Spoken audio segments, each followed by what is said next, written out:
Good afternoon, everyone. Apologies for being late. I had my meeting with the president of the Oval went long, so I apologize. Okay. We can go straight to questions. Yeah, I was just about to say, just give me a second, Darlene. I have a super short thing at the top, and then we can get straight to questions. So today marks the first day of National Flu Vaccine Week. As flu and COVID-19 continue increasing in circulation, we have two safe and effective vaccines that are our best way to stay protected this winter. The simple message from our health and medical expert is this: to be protected this winter, get your flu and COVID shots. Today, Dr. Walensky held a briefing with the American Medical Association to kick off a week where she and doctors across the country will be blitzing the airwaves about the importance of getting your COVID and flu shots. And with that, Darlene, go for it. Thank you. Can you give us a rundown on what is being done at the federal level to speed up the restoration of electrical power to the folks in North Carolina? So, as you know, the White House is has been monitoring the situation and is in contact with local officials. Local law enforcement is receiving federal support on the investigation. We will continue to let that investigation play out. President Biden has made, as you all know, critical infrastructure secure and resilience to all hazards, both natural and man-made, a priority since the first day of his administration. While we still have a long way to go, through initiatives like the bipartisan infrastructure bill and also the Inflation Reduction Act, the Biden-Harris administration is already following through on its promise to deliver those results, to protect against the impacts of incidents like this.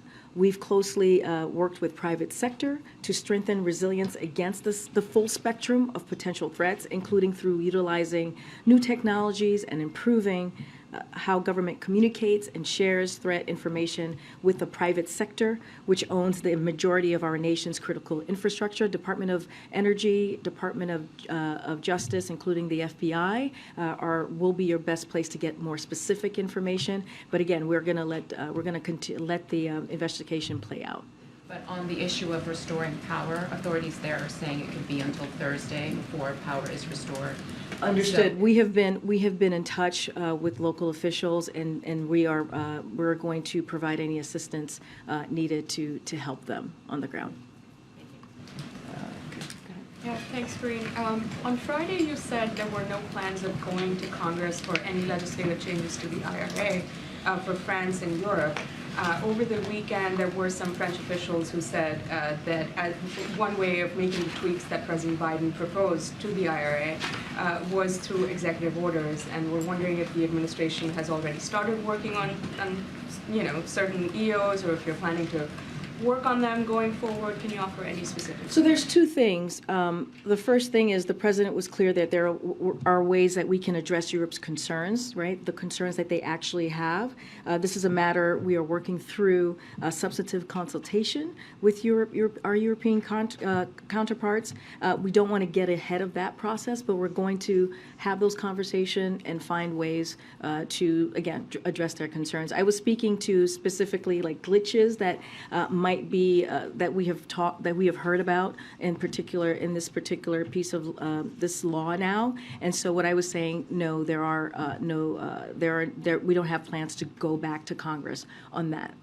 But when it comes to their concerns, of course, we're going to have conversations with our European allies. And specifically on that, I mean, the administration did say during the French president's visit that that it had worked on overcoming French objections to whatever it is that they were talking about with respect to the IRA. But the administration has, again, of course, not released any specifics on that. And I know you're talking about having future conversations with them. But could you talk about the work that has gone in so far? So, not going to get into specifics. Again, we want to have this conversation. There's a process that's happening. Don't want to get ahead of that. But I also just want to say, and you've heard us say this many times, the Inflation Reduction Act was a historic piece of legislation.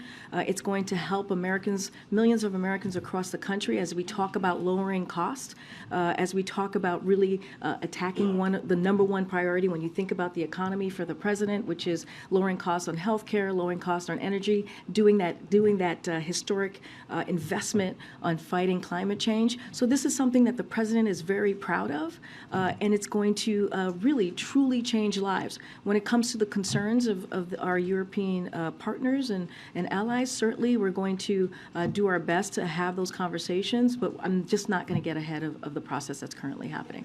One on Russian, on the oil price cap. Obviously, Russia has said that they're not going to abide by it, even if that means cutting production. Ukraine is saying $60 is way too much.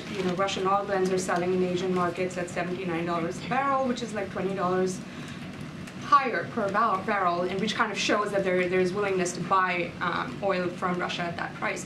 I mean, given all the work that is going in, how confident are you that this is going to actually have any impact at all on Moscow and President Putin's oil revenue? So a couple of things. You just asked me a couple questions all at once, or made a couple of statements all at once. So when it comes to Russia's response, look, we're not surprised by that. We're not surprised by what their reaction has been and what they're saying. Look, the goal of the price cap has always been to ensure that discounted Russian oil continues to flow onto global markets.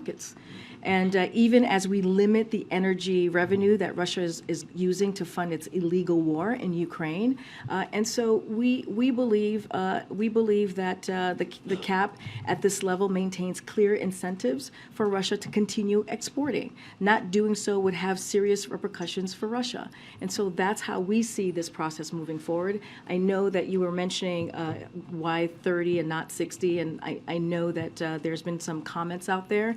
And so, look, the price will lock in a discount on Russian oil, especially in light of the $100 per barrel they earned just a few months ago, and it can be adjusted over time to prevent Russia from further profiting from its war. And so, we believe this is an unprecedented action that we're seeing right now, and it demonstrates the unity that United States and our allies and partners have. And we think this is an important step forward. In your meeting with the president, did he indicate that he'd made any headway in his lunch with Senators Leahy and Shelby about reaching an agreement on the top line for the omnibus? So don't have any readout for you on the president's lunch, as you just mentioned. Just for folks who may not be aware, the president had lunch today with Senators Leahy and Shelby of the Senate Appropriations Committee to toast their long careers, but also, to your point, Phil, to discuss the funding bill. Look, the president believes that Congress needs to and has to reach a deal, a bipartisan deal. This is something that they were able to do just last year around this time in a bipartisan way. He believes that they should be able to do this again. This should not be about partisanship. We are talking about critical funding. When you think about public education, when you think about our national security, when you think about health, these are important things that are critical to the American people. So he believes that the Congress should move forward in getting this done. But more broadly speaking, and I said this last week, when it comes to our efforts and the funding and how we're moving forward, we believe that process is in good hands with our OMB director, Shalonda Young. She knows how to get this done. She knows how to get a bipartisan deal, get that done, and also we have our Office of Leg Affairs who is working on this as well. We've had multiple conversations with members of Congress, and we're continuing to make calls. We continue to do briefings. But again, this is something that the president believes needs to get done. It was done last year in a bipartisan way. We should be able to do that this year. Just one follow-up on that. Has he shown any openness to the idea of dropping the parity between defense spending and non-defense domestic spending, which is currently the Republican proposal? So look, I'll say this. I'm not going to get ahead of any discussions that are currently happening right now. And so I know the Congress is moving forward, having those discussions. I'm certainly not going to be negotiating from here, from the podium. Thanks, Karine. Two topics, if I can. The Supreme Court heard arguments today about a graphic designer who objected to designing websites for gay couples. The justices seem to be sympathetic toward her in today's on the court today. We've heard the White House talk about the potential ripple effects after the Dobbs ruling. Do you have a comment on this specific case and any concerns from the administration about the potential wider implications of this particular case? So I want to be very careful here. Don't want to weigh in or prejudge the Supreme Court's outcome. You know, that's something I'm going to do here at the podium. But to your point, more broadly speaking, and we have talked about this, we recognize the right to free speech, and we support ensuring that no one is discriminated against or refused services because of who they love and who they are.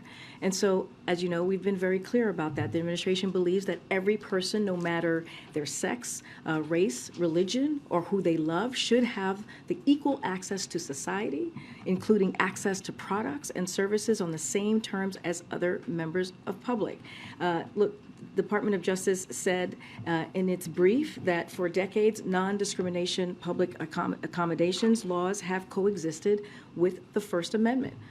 Courts have recognized that we can require businesses open to public to service people regardless of their backgrounds, even when that means businesses must incidentally engage in speech which they disagree upon. So this is no reason to upend this balance right now, as the Department of Justice just laid out, as I just laid out what they said in their brief. But again, I don't want to weigh in. I don't want to get ahead of what the Supreme Court's decision will be on this. And on the year-end wish list and to-do list, is there a push right now by the White House to renew the expanded child tax credit?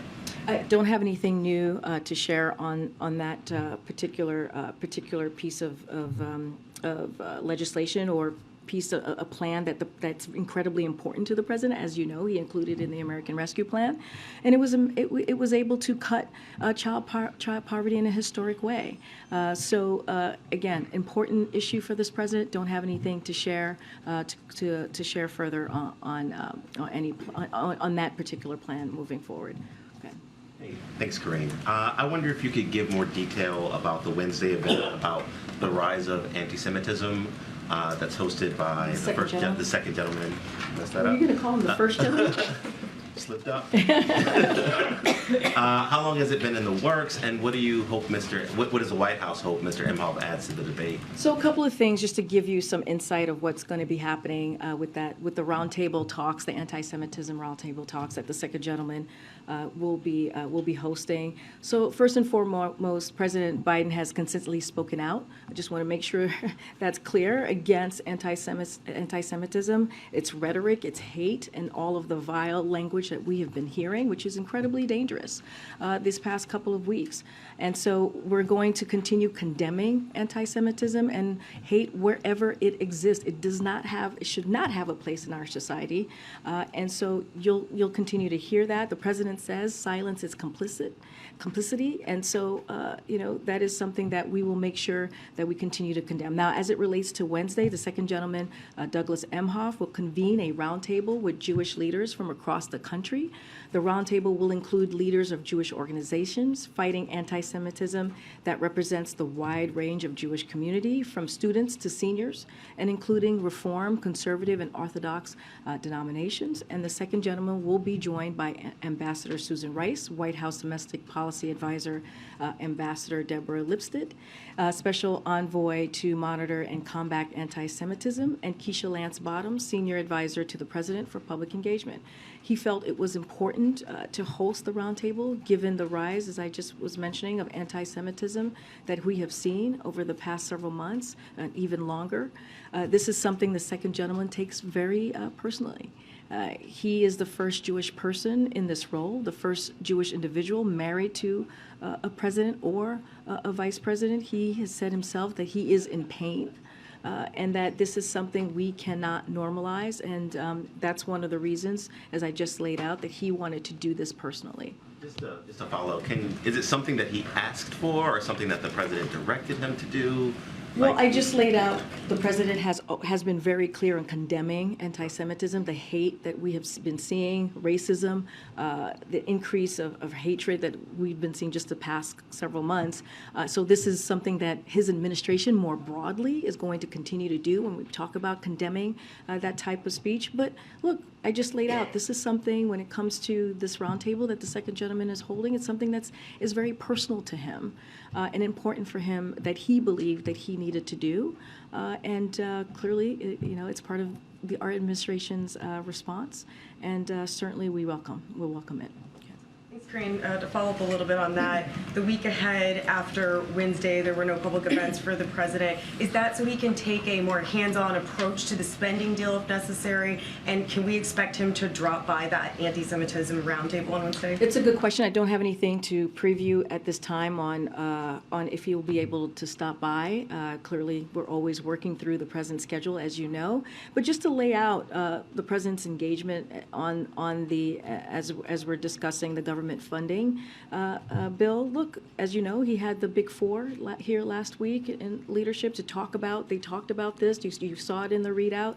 He met with President Leahy and Senators Leahy and Shelby to have the discussion about the omnibus bill. And so the president is going to continue to have those conversations. He's going to continue to be involved. I don't have anything to preview at this time on what the rest of his schedule is going to look like for the week. As it pertains to Wednesday, also, could we expect remarks from him regardless of what happens in Georgia on Wednesday? And then lastly, the president, he didn't end up going to Georgia during the campaign for Raphael Warnock. He hasn't been during the runoff election. Why is that? So look, I need to be careful. The Hatch Act, this is an ongoing, as you know, election with this particular, what we're seeing, the runoff in Georgia. So I want to be really careful here. But I have said many times before at this podium that the president will do anything that he can do for Senator Warnock to be helpful to him. As you all have seen on the president's schedule recently, he's done a high volume of fundraising, attended several political events, including phone banks and unions with unions and much more. Look, the way that we see this, if you think about the midterms that just occurred, the president played a big role here. He set the narrative on how Democrats were going to move forward in the midterms, how they were going to talk about the successes that they had, how they were going to talk about what was important to American families, right? They made that contrast with Republican electeds, Republican officials who were talking about getting rid of Social Security, putting that on the chopping block, putting Medicare on the chopping block.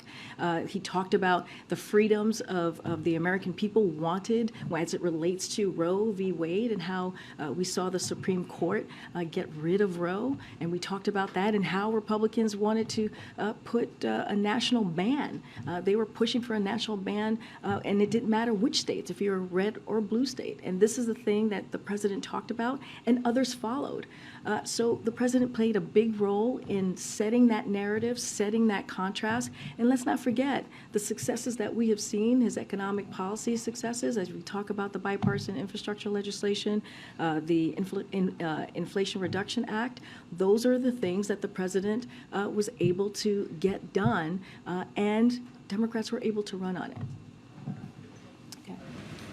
This has, of course, been a harsh season for respiratory illnesses in children, and there continue to be anecdotal reports that some drugs are in short supply in certain places, like children's Tylenol, ibuprofen, amoxicillin. The supply chain is clearly under duress, and some Americans are struggling to find the drugs they need. What's the administration doing about it, and how big of an issue do you believe it is? So first, I would refer you to the FDA, who is keeping a close eye on this, and they will share more on any details about supplies as it relates to concerns on drugs, which you're laying out to me, Ben. But what I'll say more broadly on this is, for context, is that drug shortages are not uncommon, and is something the administration is regularly monitoring. The FDA is always tracking shortages at the national level and works closely with manufacturers to understand their production and supply. And while FDA does not manufacture drugs and cannot require a pharmaceutical company to make a drug, make a more of a drug, or change the distribution of a drug, FDA is in touch with the various manufacturers and stand ready to provide support where possible. Again, this is something that we are monitoring. I would refer you to the FDA on any specifics. Are you considering stepping in and working with companies in any way similar to how you all did with the baby formula shortage? I don't have anything more to share on any type of outreach. but again, FDA would be the best place for you to get more details on how they're moving forward with this. Go ahead, Ouija. Karine, has the administration decided whether to appeal the court ruling that ends Title 42 because the deadline is this week? So I've been asked this question a couple times in the briefing room. This is something that, because it's a legal matter, is something that the Department of Justice will decide on, and I would leave it to them. We understand that the administration is considering a proposal that would bar certain migrants from receiving asylum here in the U.S. if they don't seek asylum in other countries first. Is that a proposal that you're moving forward with, or are there any other alternative measures to Title 42 on the table? So, look, we are committed to continuing to secure our borders while maintaining safe, orderly, and humane processing of migrants. That is something that we are committed to under this administration. This will remain the case with Title 42 when Title 42 is lifted. Any suggestions that we might be changing a policy or looking at a different policy is inaccurate at this time. I know there's been conversations about that. We haven't made no such decisions have been made yet. But again, we are committed to securing our border. I have a couple questions on this Chinese hack by the group APT41. The Secret Service says that this state-sponsored group of cyber criminals stole at least $20 million in COVID relief, including small business administration loans. I know that ring. Unemployment insurance funds. What safeguards are in place to prevent this sort of fraud, and why did they fail, is my first question.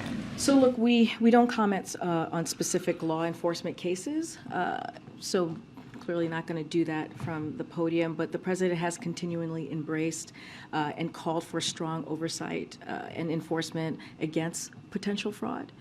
The president made clear that in the State of the Union, in his State of the Union just earlier this year, and when he announced the Justice Department's appointment of a chief prosecutor for pandemic fraud as part of the interagency COVID-19 fraud enforcement task force. So for more on any specifics on this or any more details, like again, this is a legal enforcement matter.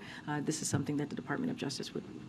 Face any consequences? Again, this is something that the Department of Justice would be dealing with, as it is an ongoing law enforcement matter. Okay, good. Thanks, Karine.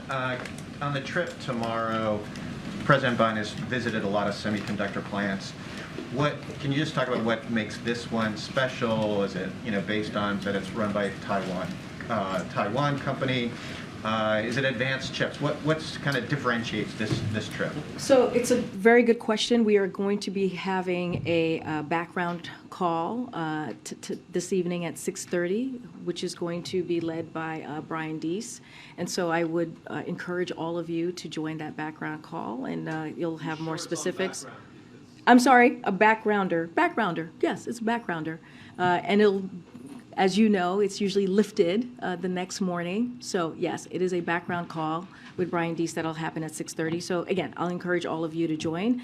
But look, as you know, he's going to be going to Phoenix, Arizona to be discussing the American manufacturing. Under this president, we have seen American manufacturing coming back to the U.S., and a lot of that is because of the president's economic policies. We've seen more than 700,000 manufacturing jobs created under this president, and he is going to continue to talk about that, talk about the CHIPS and Science Act, and that historic piece of legislation that was, as you all know, a bipartisan piece of legislation that is going to continue making sure that we have manufacturing jobs right here in the U.S. So again, you'll get more details on that. Don't want to get ahead of that conversation that will be had by Brian Deese at 7:30. It's a background call. I, again, encourage all of you to join. Thanks, Karine. Two questions for you. First, on the North Carolina power outage.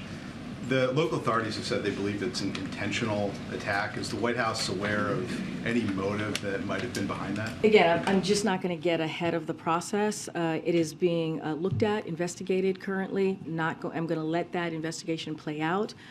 I would refer you to the Department of Energy, Department of Justice, FBI, to get any more specific details on that. And then Democratic leaders in the House are discussing attaching Senator Manchin's permitting bill to the annual defense policy bill, which is a must-pass. Is the White House urging that too? And if so, how are you doing that? So yes, the president believes we should pass the defensive authorization bill and that the permitting bill should be included in that legislation. So that is something that we support from here. Go ahead, Stephen.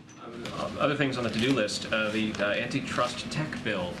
Does the president want to see action on that, Linda? I don't have anything more to say than what I shared last week. I refer you back to I was asked about this a couple times last week, so I refer you back to those comments. Thanks. The Electoral Count Act reform. Is that something? That is something that is indeed important to the president, and he wants to see that move forward.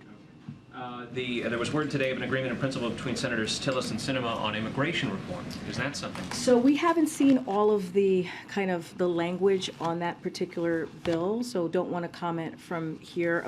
Don't want to get too far ahead. I know there is a drafted proposal, but look, the president has repeatedly called on Congress to permanently protect Dreamers, farm workers, essential workers, and others, and to provide them with the pathway to citizenship. Remember, the first day of his administration, he put forth a comprehensive immigration bill. So we are committed to working with members of Congress from both parties on real solutions to modernize and our outdated immigration system. So that is certainly a priority for the president, but we haven't seen the detailed proposal, so I can't comment about that from here. One last thing. Senator Shaheen has a statement. She's apparently not coming to the ball tonight. Oh, okay.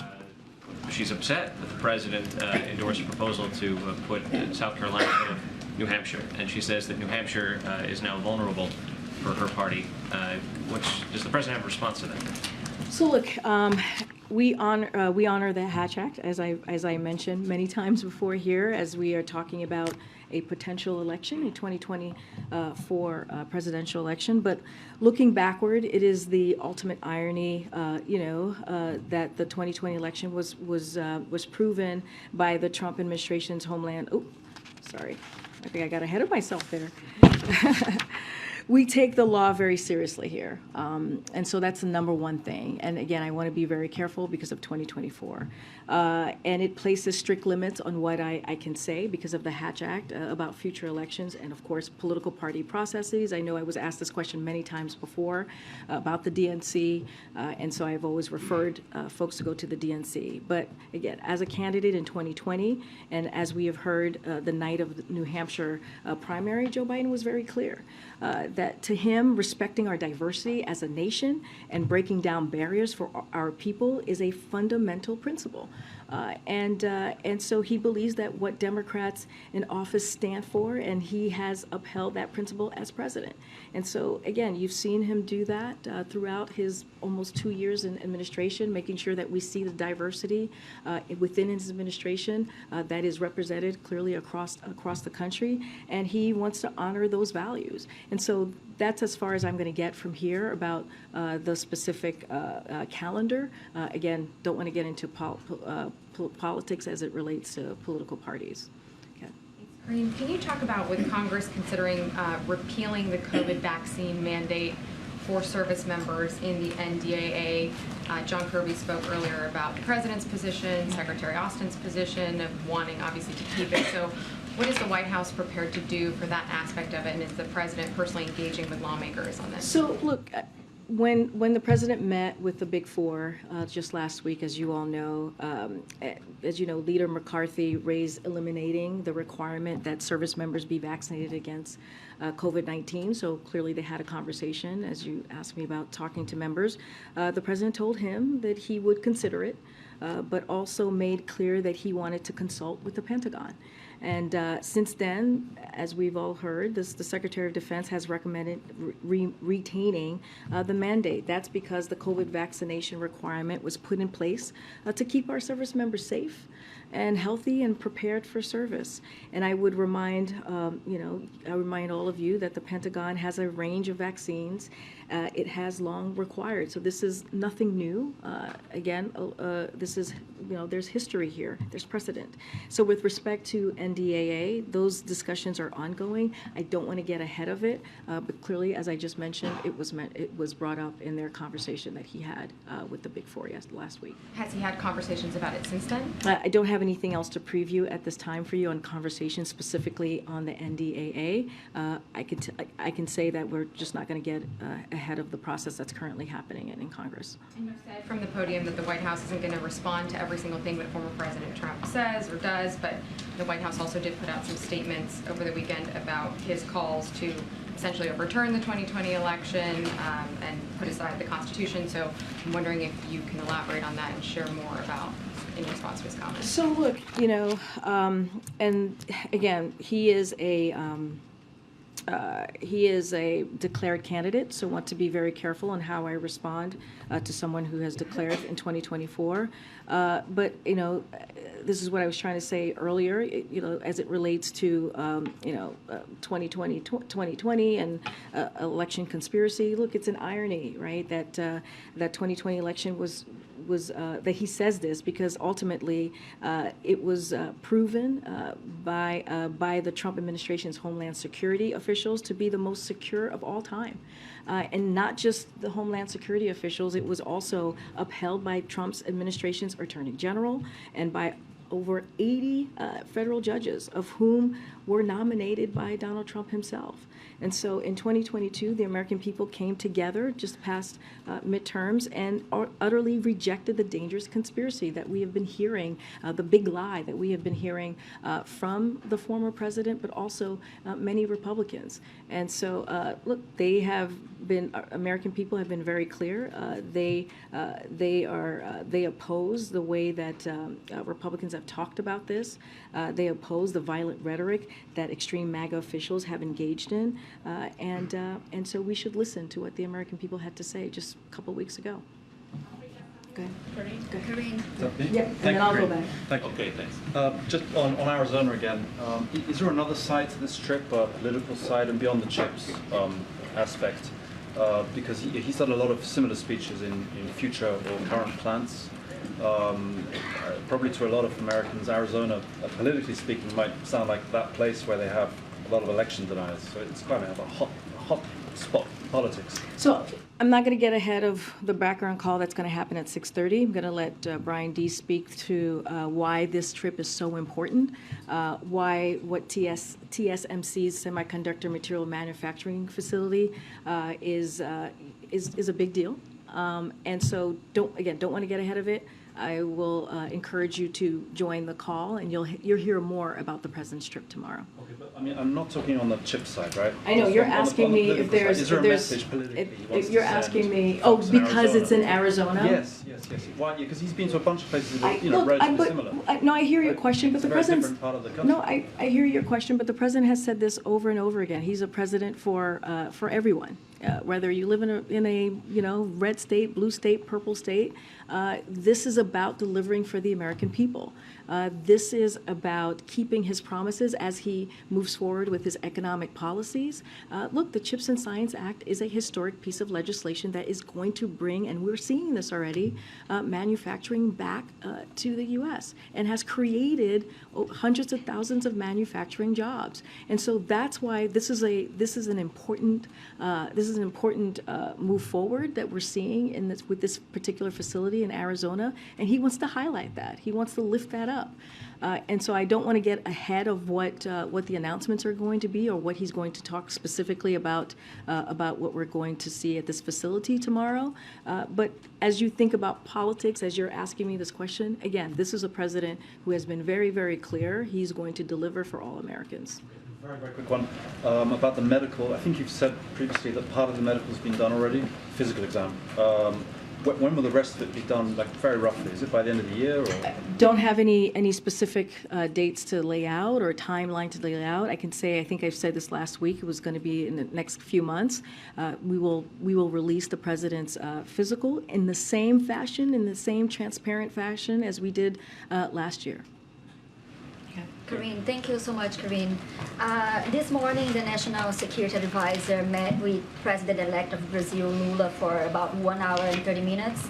What would you highlight from the meeting? And also, Mr. Sullivan invited Lula to the White House before Lula's inauguration, January 1st. Is that visit happening?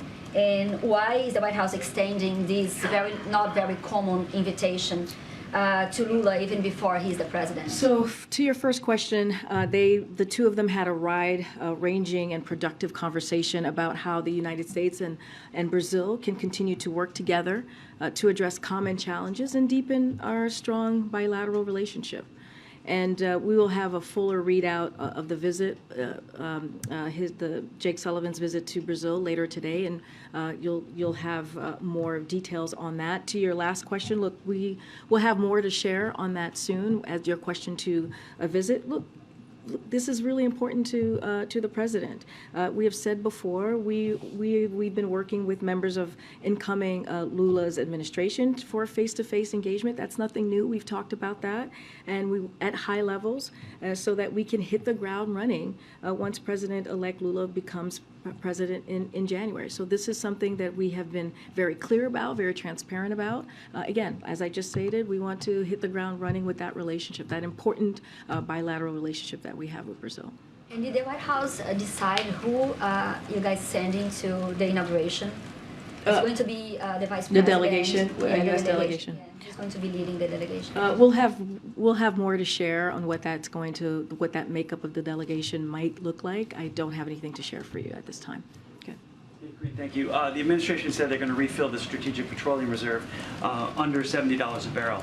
The Russian price cap went into effect today, $60 a barrel. Is the president considering putting Russian oil in the Strategic Petroleum Reserve? No, because it's been banned. Okay. What about in Arizona? I just want to ask you, he's going to that chips factory. Any plans in Arizona to go to the border and see for the situation for himself there? So look, I want to be very clear here. The president's trips tomorrow is about the American manufacturing boom. We're seeing all across the country, thanks to, again, his economic policies. Again, more than we have seen in his almost 2-year term. More than 700,000 jobs, manufacturing jobs, that have been created just here alone in the United States. So he'll be visiting at TSMC, a company making a major investment to manufacturing cutting-edge chips in Phoenix.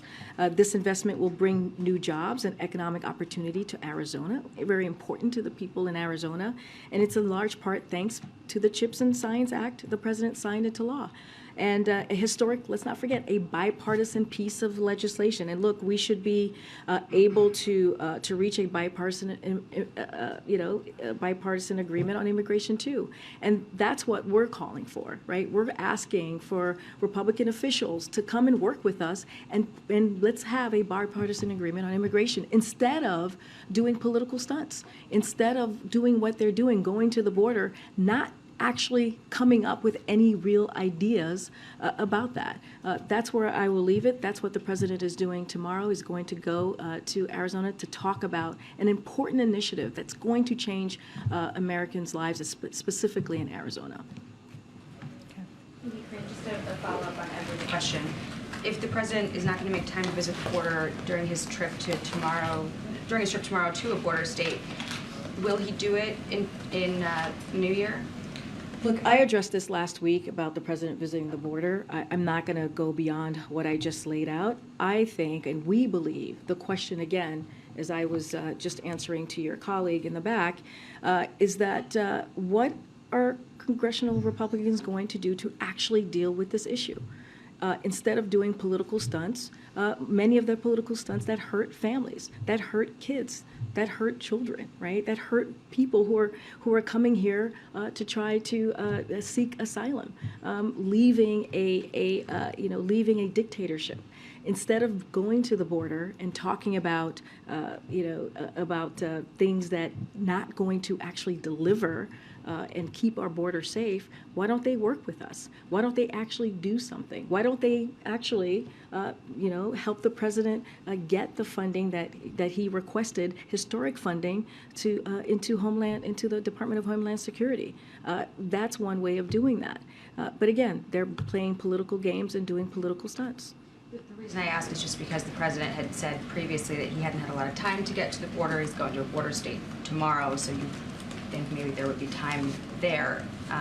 If there isn't tomorrow, can you say at this point that he... What I'm saying is tomorrow he's going to actually focus on an issue, a bipartisan issue that was voted in Congress, the CHIPS and Science Act, something that is going to deliver for the people in Arizona, creating jobs and making people's lives better and making sure that we are bringing manufacturing back into the U.S. That is critically important. Now, what I'm saying, the second part of that to your question, if Republicans officials truly want to deal with immigration, they truly want to deal with the border, then they would stop doing political stunts and actually work with us on the plan that we have put forward, which they are not. And that's what we want to make very loud and clear. There's ways to deal with this. Again, they can come and actually do this in a bipartisan way, just like we did with the CHIPS and Science Act. The trip is obviously to Phoenix, not to the border, not to Georgia, which is sort of a pressing issue for Democrats, for the president. Have Democrats determined that a visit to Georgia would not help Senator Warnock's reelection bid? The president actually, and I actually already answered this, and I'll just repeat what I just said. The president, and I want to be very careful about talking about an election that's happening tomorrow because it's an ongoing, it's an election, and I'm covered on the Hatch Act, so I'm not going to comment on that specifically. But when we look back on the president's role during the midterm elections, he played a significant role for Democrats. It was because, again, I just answered this question, is because of the way he made the contrast with Republican officials, again, who wanted to who talked about putting Social Security and Medicare on the chopping block because they were upset about the Inflation Reduction Act, which is a historic piece of legislation. It's going to lower costs for American families. That's what they were upset about, because we were saying we wanted to make sure big corporations pay their fair share and not put it on the little guy. And that's what they put forward. And the American people spoke really loud and clear. That's not what they want. They want us to continue to fight for their freedoms. They want us to continue to fight for democracy. And, that red wave never happened. Go ahead. Twitter, real fast, Karine, just real quick on Twitter, because you guys said you're keeping a close eye on Elon Musk's ownership, and this is the first time we've talked to you since you released the files a few days ago. Is it the White House view that decisions at Twitter were made appropriately in terms of decisions to censor this reporting ahead of the election? You mischaracterized actually what I actually said and took it out of context when you asked your question. Look, when I answered the question, and I actually already addressed this about how the White House and the administration is seeing what's happening on Twitter. We follow also what's going on, just like you guys are reporting it, just like you guys are seeing. And what I was commenting to is like, yes, we're seeing what is happening, just like you all are seeing what's happening with Twitter. So just want to clear that up because you definitely mischaracterized what I said or put it out of context. And so can you ask your question again? Yes, I mean, my question was that you had said, I think 6 or so days ago, that the White House was watching closely the situation at Twitter after Elon Musk's ownership of it with respect to misinformation. And because these files were released on the basis of, hack materials clause at Twitter, decisions were made to censor reporting leading up to the election. My question was, is it the White House view that these decisions were made appropriately in light of what has come out? Which decisions? By whom? By Twitter. By Twitter on, okay. So look, we see this as an interesting or a coincidence, if I may, that he would so haphazardly, Twitter would so haphazardly push this distraction. That is a full of old news, if you think about it. And at the same time, Twitter is facing very real and very serious questions about the rising volume of anger, hate, and anti-Semitism on their platform, and how they're letting it happen. And, the president said last week, more leaders need to speak out and reject this. And it's very alarming and very dangerous. But our focus right now is helping the American families. I just talked about what the president's going to be doing in Arizona, talking about the CHIPS and Science Act, talking about how we're bringing manufacturing jobs back here to the U.S., talking about under this administration, more than 700,000 jobs have been created, in manufacturing jobs to be more specific. Look, what is happening, it's frankly, it's not healthy. It won't do anything to help a single American improve their lives. And so, look, this isn't, we see this as an interesting, coincidence, and it's a distraction. Thanks, Karine, just one more on the NDAA. Some members of Congress are talking about providing security assistance to Taiwan in the range of about $10 billion over 5 years. Does the White House have a position on that? And is there any concern that providing additional security assistance to Taiwan might act as an irritant in the relationship with China? So, look, not going to get ahead of the process as it relates to in Congress or the NDAA. I'll say this more broadly. We continue to work with Congress on ways we can reinforce deterrence across the Taiwan Strait and build Taiwan's resilience in meaningful ways, including the self-defense capabilities. But again, I'm not going to get ahead of the process that we're currently seeing in Congress at this time. All right, everybody. Thanks, everybody. Oh, what's going on? Arizona. Oh, okay. Are you going to take a question on U.S.-Africa Summit? It's the biggest gathering of Okay, I'll take that. Let me just do this and I'll... Okay, we have a guest. I forgot.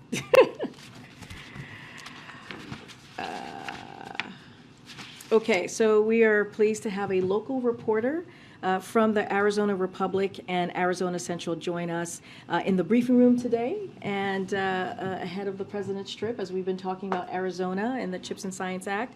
His name is Ronald J. Henson. He is the paper's national political reporter and has been a member of their team for about 15 years. And Ron, thank you for joining us. Hello. Yeah, hi. Thanks, Karine. As you know, the TSMC plant was announced in 2020. So wanted to know a couple things. Number one, what should ordinary Americans expect that is attributable to the CHIPS Act? How soon should they be seeing the effects of that in Arizona or elsewhere? And also, in the long run, should the government be playing any greater role in providing more water resources to a place like Arizona in light of this water-intensive industry? So on your first question, Ronald, I would refer you to the Department of Commerce as timeline. They're working on this and they're playing point when it comes to the CHIPS and Science Act. On your final question, it's important that these facilities are built sustainably and in a way that doesn't harm the environment of a region. We know that these chip fabs can be water intensive, but both TSMC and Intel have taken steps to reduce water usage at their facilities in Arizona. In the case of TSMC, they have planned on a site industrial water reclamation plant that will significantly reduce liquid discharge. Within the Biden administration, it is an issue we take very seriously, as evidenced by funding for Arizona drought resiliency resources, included in the Inflation Reduction Act, as you know, Ronald. And as these projects continue, state officials, local officials will need to take this issue seriously as they work with chip makers and build in their region. And so there you go, Ronald. Thank you so much for joining us on, I know there was a question on the summit. We will have more. We will have more to share in the next couple of days. Yes, the U.S. summit is incredibly important. We have invited 49 African heads of state to Washington, D.C. for a 3-day summit to highlight how the U.S. and African nations are strengthening our partnerships to advance shared priorities. The summit reflects the U.S. strategy towards Sub-Saharan Africa, which emphasizes the critical importance of the region to meet this era's defining challenges. Again, we will have more to share on the upcoming days. I gotta go, guys. Thank you so much.